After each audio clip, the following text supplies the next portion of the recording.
A ver, ¿qué tienen que ver Steve Jobs, Walter White y Jason Statham? Pues bien, el protagonista de esta historia es una mezcla de los tres anteriores y es 100% real. Al igual que Steve Jobs, comenzó su emprendimiento desde un taller improvisado en un garaje. Solo que no era un taller, sino un laboratorio casero para producir psicodélicos.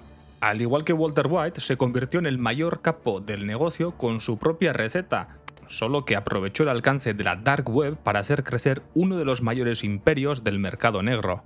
Y al igual que Jason Statham, bueno, como veis, es calvo y tiene una mandíbula tremenda. Su nombre es Akasha Song y durante años generó millones de dólares vendiendo DMT en la Dark Web, una sustancia también conocida como la partícula de Dios, con la que prometía encuentros divinos, relaciones, por así decirlo, extramaritales con alienígenas o incluso conocer la verdad que hay después de la muerte. Amigos, pónganse cómodos porque esta es la historia del Walter White de la Dark Web, el Pablo Escobar de los psicodélicos, el Jason Statham chamán, el mismísimo Akasha Song.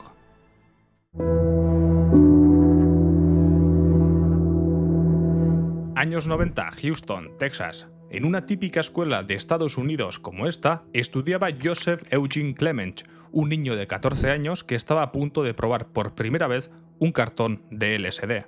Consiguió la sustancia a través de un compañero del colegio y se pilló su primer colocón, y por supuesto no fue el último. Según diría él mismo, no hubo ni un solo año de mi infancia en el que no consumiese LSD. Quedadas con sus amigos en las que estaba teniendo un viaje psicodélico, encuentros de BMX acompañados de LSD, incluso iba a la iglesia bajo los efectos de la sustancia porque así creía conectarse con Dios y experimentar la religión como un verdadero creyente. Puede que os preguntéis cómo es posible que un niño de 14 años consuma regularmente LSD y que ni sus padres ni nadie se enteren.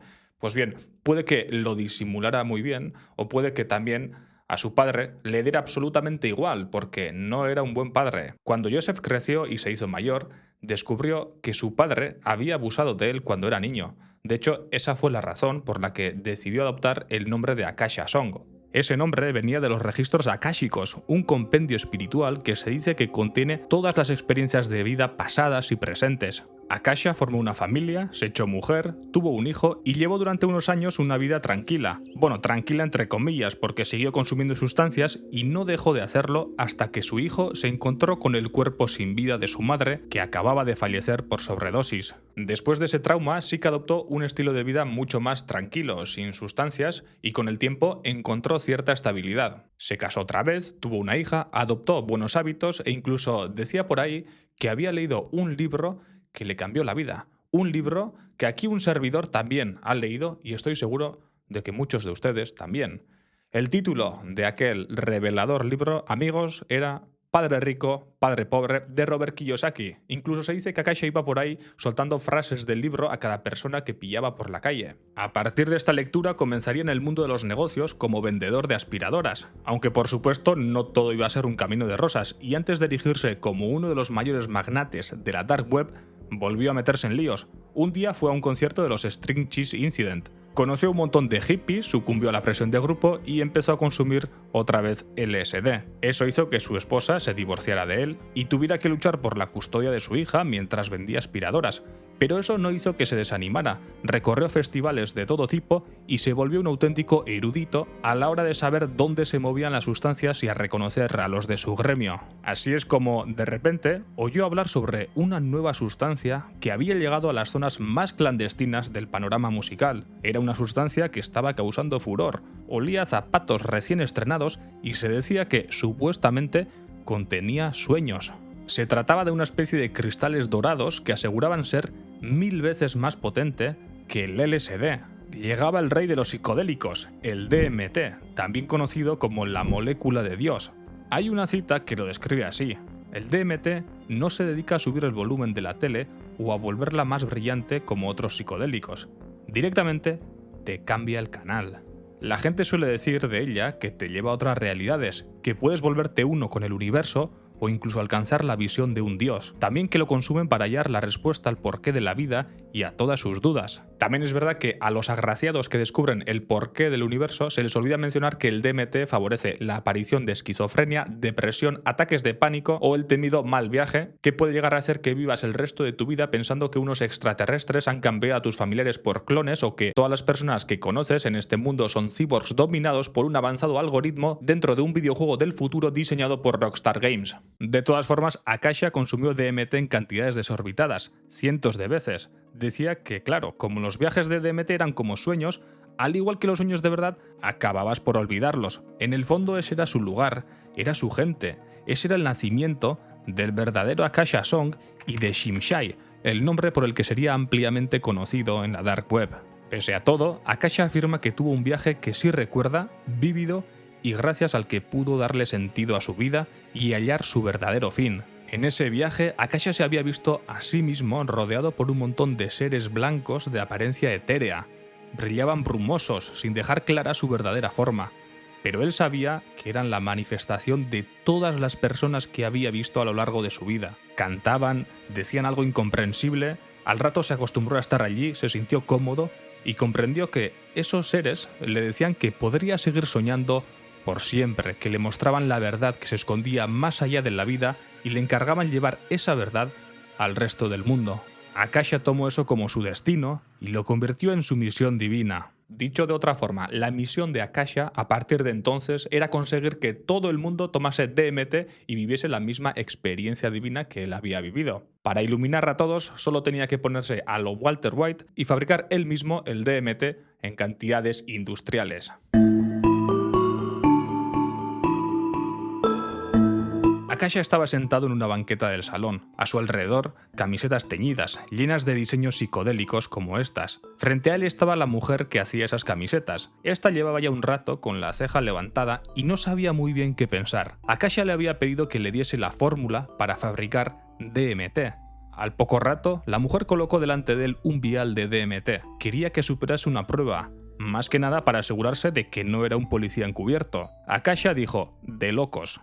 La prueba consistía en demostrar que tenía experiencia con la sustancia y Akasha, otra cosa no sé, pero experiencia con el DMT tenía. Así que cogió el vial, se lo fumó, porque sí, el DMT se consume de diferentes formas y una de ellas es fumando, y demostró a la señora todo lo que había que demostrar. Así es como Akasha salió de esa casa con un colocón de puta madre y la fórmula de la sustancia garabateada en una libretita. De hecho, Akasha estaba contento porque ya sospechaba que hacer DMT no le iba a suponer grandes dificultades a nivel químico, pero esa fórmula se lo confirmó. Lo único que necesitaba era la corteza de este árbol de aquí, el Jurema preta. Improvisó un pequeño laboratorio en su propio garaje y se puso a fabricar a lo Walter White. Los primeros cristales que obtuvo, amarillentos y enanos, los vendió en los festivales a los que iba. Fabricó más y vendió más. Y poco a poco se ganó un mote: Medicine Man, el que trae la medicina y el que reparte los sueños. Vendía bastante, pero no lo suficiente, principalmente porque en aquella época la gente todavía no había oído hablar de ese alucinógeno. Entonces Akasha hacía el clásico truco del camello de "la primera es gratis". Lo que hacía era reunir a potenciales clientes, les daba una pequeña clase explicando lo que hacía la droga, cómo prevenir riesgos, y les regalaba una dosis e incluso les guiaba el primer viaje. Y luego ya cobraba la dosis a $100. En uno de sus festivales también conoció a su primer socio, CoinFlip. El mote de CoinFlip venía de que le gustaba lanzar una moneda al aire para tomar decisiones. Y sí, así es como decidió unirse al negocio, a cara o cruz.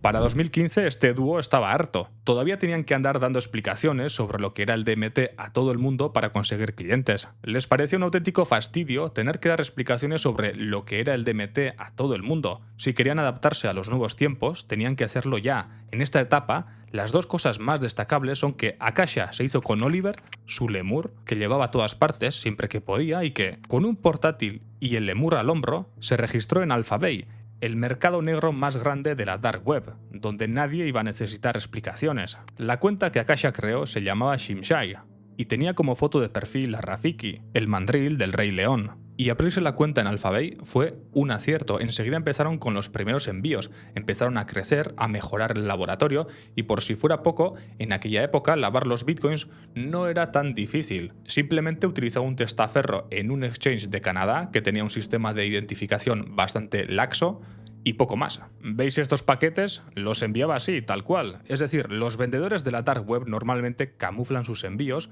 los meten en cajas de comida para que los perros no los huelan, los envasan al vacío o le ponen infinitas capas de burbujas, etc. A él eso le daba más igual. Cogía un sobre de los que se pueden encontrar en cualquier oficina de correos y dentro metía la sustancia. Le ponía, además, un diseño propio que había hecho él y una pegatina con la foto de Rafiki. Y eso le funcionaba, no sé si por su misión divina o porque la policía de aquella época apenas sabía lo que era el DMT. A Akasha le llovían las críticas positivas, hasta tal punto que él mismo se promocionaba diciendo que era el mejor vendedor de la dark web, el que mejor reputación tenía y que, si querías hacer negocios con él, podías hacerlo dejándole un mensaje a través de su email de Proton, porque sí, usaba Proton Mail, al igual que yo y al igual que espero que todos vosotros, porque literalmente son los que pagan estos vídeos. Y hoy en concreto me han pedido que os hable sobre su aplicación más útil o que al menos yo más utilizo, ProtonPass, el gestor de contraseñas de Proton. Seguro que te suena esta situación. Vas a iniciar sesión en una página web y no te acuerdas de cuál de los 17 correos era, y de la contraseña ya ni hablamos. Esto se soluciona con ProtonPass porque ya no vas a tener que memorizar ninguna contraseña. En el momento en el que entres en una página de inicio, te va a sugerir el correo que tienes asociado y su contraseña. Además, también te genera contraseñas seguras de forma aleatoria y ya que no las tienes que memorizar, es el momento perfecto para dejar de usar tu fecha de cumpleaños en algo tan importante como tu ciberseguridad. ProtonPass además tiene funciones muy interesantes como la generación de alias, lo que te da la posibilidad de ocultar tu correo real. Esto es muy útil para que nunca se filtre tu correo y si te mandan spam, solo desactivas el alias y ya está. Y por si se filtra tu correo, también tiene una opción de Dark Web Monitoring que te avisa cuando tus datos se han expuesto en la Dark Web. Para mí, de toda la suite de ProtonPass es la que es imprescindible. Podría hablar mucho más de esta aplicación, pero lo mejor es que os lo descarguéis, ya sea como extensión de navegador, ya sea como app de iPhone, Android, lo que prefiráis, y vayáis configurándola a vuestro gusto. Y ahora continuamos con el capo Akasha.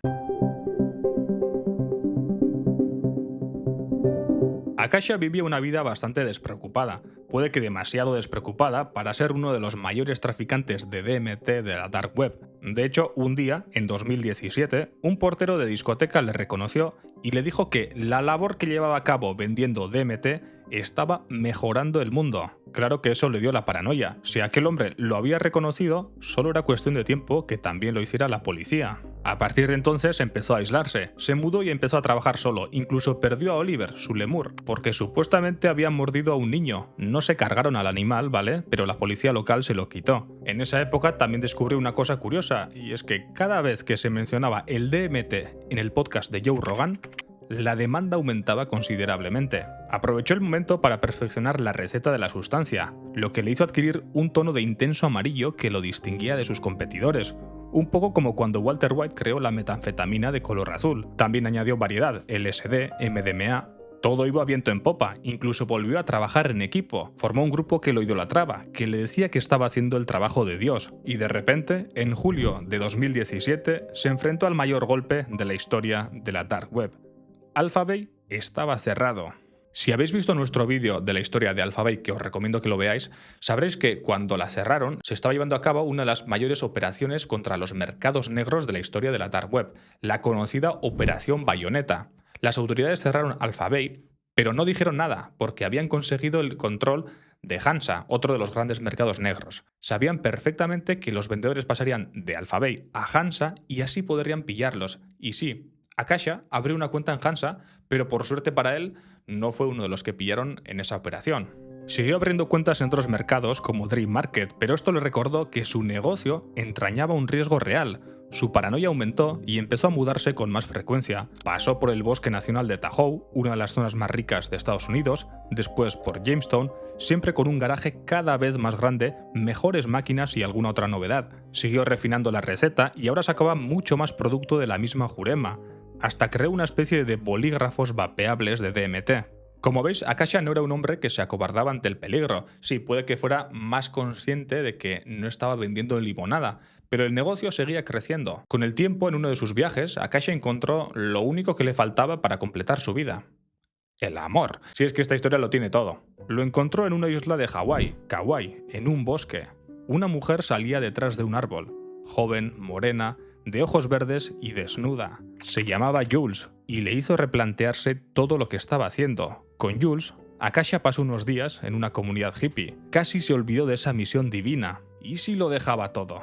¿Y si se iba a vivir a Hawái y llevaba el negocio desde lejos, como un verdadero capo, como si fuera el mismísimo Pablo Escobar de los psicodélicos? Y así lo hizo, se mudó a Hawái, aunque tampoco se fue a vivir con Jules. Ya sabéis, el amor hippie no es como el típico amor posesivo, pero Akasha empezó esa nueva vida. Alquiló una casa justo al lado de la de Owen Wilson, en Maui. Se llevó a Coinflip, su mano derecha, y le encargó llevar la cuenta de la dark web de Shimshai. Él lo único que hizo fue repartir el dinero entre los integrantes del equipo, tumbarse en la playa y disfrutar como un auténtico millonario. Y esto, amigos, fue un auténtico desastre. Sin él, el equipo no funcionaba. Empezaron a cambiar los procesos, renovaron algunas partes del laboratorio sin preguntar a Akasha, y evidentemente, de un día para otro, algunas entregas empezaron a salir con retraso. Es lo que pasa cuando te quedas con las enseñanzas de padre rico, padre pobre. Sí, hay que poner el dinero a trabajar y delegar para poder crecer. Pero lo que ese libro no dice es cómo hay que hacerlo, y pretender que tu millonario imperio de la droga siga en pie mientras tú te tumbas en una paradisíaca playa de Hawái es como poco osado. De hecho, fue en una de estas playas, mientras tomaba el sol tranquilamente en una tumbona, cuando miró el teléfono y vio esta noticia de aquí.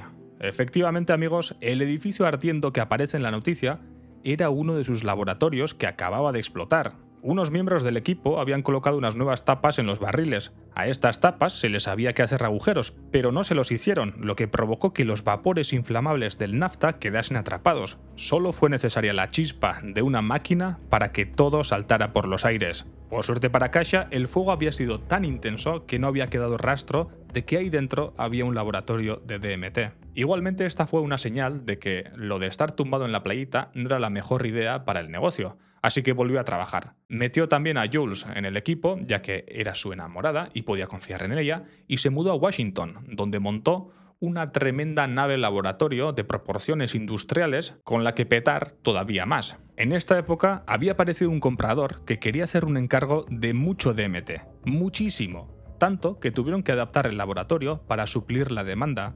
Ese pedido no era un pedido cualquiera. Tiempo después él diría que se trataba de The Family, un antiguo cártel de LSD cuyos orígenes se remontan a la introducción de los psicodélicos en Estados Unidos en los años 50. Completaron el pedido a tiempo, pero uno de los paquetes que enviaron fue interceptado por la policía y más de $60.000 en DMT se habían esfumado. Akasha estaba en problemas. Akasha, Coinflip y Jules se fueron a la casa en Maui, la que estaba al lado de la de Owen Wilson por precaución. La verdad es que estaban acojonados y desactivaron el perfil de la dark web. Algunos usuarios empezaron a teorizar sobre la situación de Shimshai. Comentaban que ya lo habrían pillado. Pero Akasha no iba a rendirse. Recordemos que tenía una visión divina que consistía en revelar la verdad que había visto en un viaje de DMT al mundo entero. Por eso, cuando el mismo contacto de The Family le dijo que le iba a pagar $20.000 por kilo y, ojo, por toda la cantidad que pudiera producir, volvió al trabajo. Ahora trabajaban para The Family, el cártel de los psicodélicos, y además seguían trabajando en la dark web, que era lo que les daba el mejor margen de beneficio. Y Akasha se lo tomó como un reto. De nuevo tocaba ampliar. Compró el mejor material posible para su laboratorio y empezó a suministrar 10 kilos de DMT cada mes al comprador. Este trato terminó en el 2020, cuando el contacto de The Family desapareció del negocio. Por las fechas podemos intuir que lo hicieron durante 2 años y aunque debió de ser mucho dinero, a partir de aquí empezaron los problemas. Por ejemplo, ¿os acordáis de este laboratorio que explotó mientras Akasha estaba tumbado en una playa de Hawái? Pues al hombre que llevaba ese laboratorio lo pillaron. En 2021 también desapareció el distribuidor de Jurema y Akasha se quedó sin materia prima. Estaba tan desesperado que publicó este post en un foro de la dark web en el que decía estar buscando un distribuidor de Jurema. Hasta decía que estaba dispuesto a doxearse para conseguirlo. Lo cierto es que no funcionó, no consiguió ningún distribuidor nuevo en la dark web, pero entonces le vino esa inspiración divina que probablemente solo tienen aquellos que han visto la realidad del universo. Buscó en Google la palabra Jurema y resulta que le salió un pueblo de Brasil que se llama Jurema y que estaba lleno de, aunque os parezca sorprendente, juremas. O sea que se fue a ese pueblo, conoció a José, un local, y negoció con él un precio muchísimo más barato de lo que había pagado hasta ese momento. En este vídeo se ve cómo a partir de ese momento Akasha tenía Jurema para dar y regalar. A partir de aquí recuperó el flujo de ventas en la dark web, que le hacía falta, sobre todo ahora que Jules había dejado atrás su aversión por lo material y exigía joyas, ropa de Louis Vuitton, bolsos y esas cosas de nuevo rico. Y seguramente aquí estaréis pensando, ¿tenía muchísima suerte Akasha o es que la policía estaba vagueando porque le daba absolutamente igual? Pues las dos cosas, veréis, Akasha sí tenía suerte. Por ejemplo, él no cayó en la operación Bayonetta y no era el más prevenido a la hora de hacer envíos, incluso ponía su logo en los paquetes y no le pillaban. Ahora, tenéis que entender que para las autoridades, un vendedor de DMT no era tan importante como un vendedor de fentanilo, por ejemplo, o un vendedor de heroína o de cocaína. Por eso hasta entonces apenas había tenido problemas, pero llegó un punto en el que era imposible seguir saliéndose con la suya. Entre bastidores, investigaba uno de los grupos policiales de los Estados Unidos, y no era el IRS. Eran los agentes del HSI, Homeland Security Investigations. Uno de los agentes, Kevin Bashigi, llevaba ya un tiempo detrás de Shimshai y otro tanto con la investigación estancada. Sin embargo, un día se había topado con una foto antigua de Akasha. En ella lo había visto llevando a su lémur, Oliver, y por esa pista pudo unir a Shimshai con Akasha. Lo hizo porque Rafiki, la foto de perfil de Shimshai, le recordó al lémur de Madagascar, una corazonada absurda, pero que resultó ser totalmente certera. Cuando empezaron a investigar cómo era la vida de Akasha, vieron a un hombre que no trabajaba, pero a la vez llevaba una vida de rico, sin ninguna forma aparente de conseguir el dinero y además, por las pintas que llevaba cuando vestía, tampoco parecía que fuera el heredero de ninguna fortuna. Y cuando se centraron un poco más en él, encontraron en un contenedor cerca de su casa envoltorios con el logo del DMT de Shimshai. Vamos, que realmente no hizo las cosas muy bien para que no le pillaran, y si no lo habían hecho hasta entonces, era porque tenía mucha suerte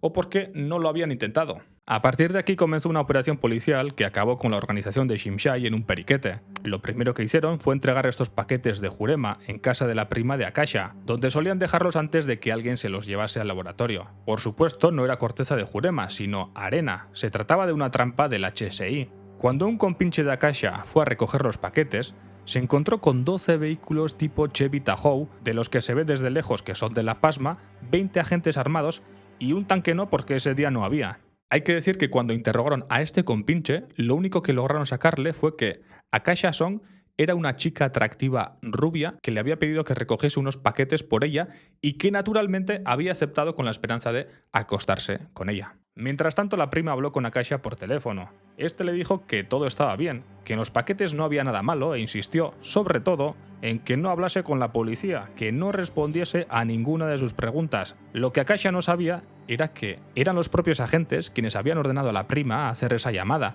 y estaban escuchando atentamente sin perder detalle. En realidad, en este punto, ya daba casi igual lo que dijera la prima. El HSI había conseguido esa dirección cuando incautaron ese paquete que supuestamente iba para The Family años antes. Luego José, el pueblerino brasileño, cometió un desliz con el que consiguieron el número de Akasha y ya está. Poco después, Akasha estaba viendo una serie de Netflix en su cama mientras comía un pad thai cuando de repente aporrearon su casa y aparecieron los agentes del HSI. Cuando se le llevaron detenido, el agente Bashigi le preguntó ¿y dónde has metido tu lemur? Mientras todo esto pasaba, en la dark web, los adoradores de Shimshai especulaban sobre lo que podría haber pasado. Entre los años 2022 y 2023 se dio una evolución muy curiosa. Se pasó de la adoración absoluta y de decir que Shimshai era el no va más de los vendedores de los psicodélicos a decir que ahora solo recibían largas y excusas al hablar con él, a reportar que algunos pedidos no llegaban y hasta decir que directamente los habían estafado. Se teorizó sobre lo que podría haber sucedido y finalmente dejó de hablarse de él. Mientras esperaba el juicio, Akasha estuvo en prisión, donde se labró un nombre gracias a un motero que decía que solía consumir el DMT de Akasha y mezclarlo con metanfetaminas. Ojo al dato porque en la cárcel, Akasha tenía su propio espacio habilitado para dar clases sobre cómo usar y vender en la dark web. Se enfrentaba a unos 40 años por posesión ilegal, fabricación y distribución de drogas. Además, el truquito de los exchanges ya no funcionaba para lavar dinero, tal y como demuestra este gráfico en el que se ve cómo todas las cuentas de Akasha han sido vinculadas entre sí. Aún así, ya hemos dicho que Akasha era un tío con suerte, y así seguía siendo. A Akasha lo habían pillado con 300 kilos de jurema y eso era lo único que tenían contra él. Entonces él dijo que de ahí no se podía sacar más de 3 kilos de DMT, que era mentira, él podía sacar más. Pero eso sirvió para convencer al juez porque le rebajaron la condena de 40 a 20 años. Pero ojo porque su suerte no termina aquí. ¿Veis esta propuesta de ley de aquí? Se aprobó en noviembre de 2022 en Colorado, donde se estaba juzgando a Akasha, y sí, convirtió al Estado en el primero en descriminalizar el uso recreacional de algunos psicodélicos. También permitía la posesión, consumo y distribución en pequeñas cantidades. Akasha era literalmente el Pablo Escobar del DMT, pero debió de convencer al juez porque la condena pasó de 2 décadas a solo 2 años, y como él llevaba tanto tiempo en la cárcel a la espera de los juicios, eso significaba que, una vez hecha la resta, solo le quedaban 8 meses. Así es, amigos, Akasha son el Pablo Escobar del DMT, el Walter White de la Dark Web, el Jason Statham chamán. Hoy en día es un hombre libre. Vive con un amigo en una gran casa llena de grafitis, pintadas y cuadros con temática psicodélica. Su mujer Jules le dejó, pero él sigue siendo igual de optimista. Se ve que sigue muy centrado y, de hecho, afirma no haber perdido nunca el rumbo. E incluso dice que está convencido de que si tuvo tanta suerte fue porque él solo seguía las órdenes de su misión divina y que si pudiera volver atrás en el tiempo, volvería a hacerlo, sin duda.